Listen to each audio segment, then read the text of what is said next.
কছো যে কলাখান পাকিছে কলাখান আনতো আর আনার কোনো নাম গন্ধ নাই কছো বকরি গিলা গানা বান্ধিয়া তো তাও না শুনে কত কলা গিলা ইয়েও খেয়েছে পাখি খেয়েছে মানুষজন ভুল করে কুড়িয়া মানুষ বিয়েও করে না এত কুড়িয়া হইলে চলে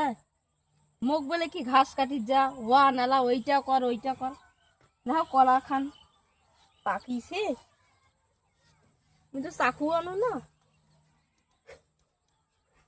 যে কলার দাম খাওয়াই যায় না একখান কলাই চাই 40 টাকা হালি মধ্যে অনেকটা কতগুলো কলা গিলে না পারাইস তো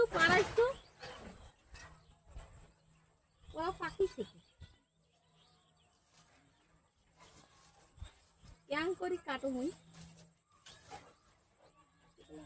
চাকু আনো নেই কিনছে তো কোনো একারে মা পড়ি না মধ্যে অনেকটা শোনে না নষ্ট হয়ে গেছে নষ্ট হয়ে গেছে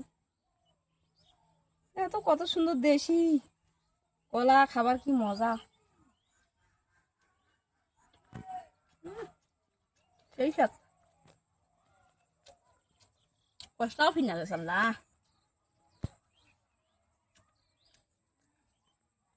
কষিও গেছি দেখো দেওয়ানিটা কম কলা গিলা কাটি নিলাম কষি গেছি